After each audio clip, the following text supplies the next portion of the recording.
अपनी चोंच मार देता है, वो फल अपने आप मीठा हो जाता है। होता कि नहीं होता? तो श्रीमद् भागवत महापुराण रूपी फल में सुखदेव जी महाराज ने अपनी चोंच का स्पर्श किया है। किसी ने कहा हाँ ठीक है, कथा है, एक बार सुन ली, 2 बार सुन ली, 10 बार सुन ली, वही राम है, वही कृष्ण है। राम ने रावण को मारा, कन्हैया ने कंस को मारा, क्या कथा सुने, वही कथा है। कहा महाराज पिबत भागवतम रसमालयम, जितनी बार भी हमें मौका मिले उतनी बार कथा को श्रवण करना चाहिए।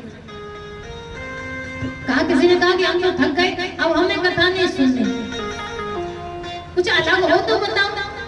अच्छा दूसरी बात, कितनी ही बार कथा सुनी हो, कितना भी बड़ा व्यास हो, कितना भी छोटा व्यास हो, कभी किसी ने ये कहा कि रावण ने राम को मारा?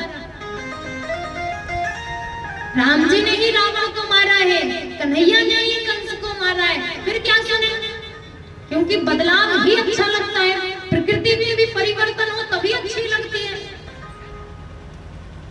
तो गोस्वामी तुलसीदास जी महाराज कहते हैं कि जो भी जीव अपने हृदय में ऐसा भाव लाता है वो कथा प्रेमी नहीं है। क्यों? क्योंकि कथा श्रवण करने से हमारा मूल्य बढ़ता है। एक बहुत बड़े सत्संगी थे महाराज, मेला लगा हुआ था, भ्रमण कर रहे थे, एक जगह देखा कि बहुत भीड़ लगी है।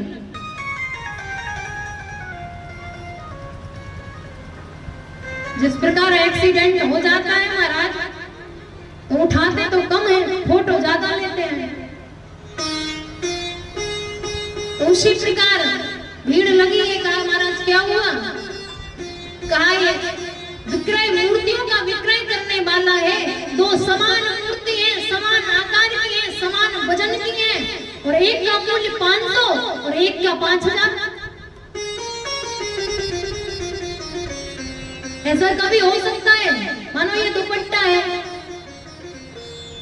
2 ऐसे ही हो महाराज, एक हम आपको 5000 में दें, एक 500 में। आप कहोगे भाई 5000 500 में अंतर होता है, इसमें कुछ अंतर बताओ, तब तो लेना उचित है। तो कहा परीक्षण करो और मूर्ति ले जाओ। सत्संगी थे महाराज, परीक्षण करने लगे तो देखा एक धागा था, धागा को मूर्ति के कान में डाला, तो मूर्ति के इस कान में धागे को डाला, इस कान में निकल आया। उन्होंने कहा कि इस मूर्ति का जो मूल्य है, रेट है, वो 500 रुपए है। दूसरी मूर्ति का परीक्षण हुआ तो जैसे ही धागे को कर्ण में डाला, कान में डाला, वो उदर में चली गई, पेट में चली गई। कहा इसका मूल्य, इसकी भेंट 5000 है। किसी ने कहा कि ये तो हमें ही पता था, परीक्षण क्या किया आपने?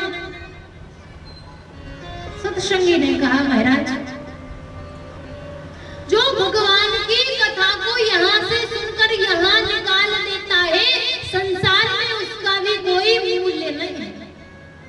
जो भगवान की कथा को कान से श्रवण करके अपने हृदय में धारण करता है, उसकी कीर्ति, उसका यश, उसका वैभव संसार में उसकी पताका सदैव सदैव के लिए फहराती है। ये है भगवान की कथा की महिमा महाराज। मूर्ख है जो कहते हैं कि हम तो थक गए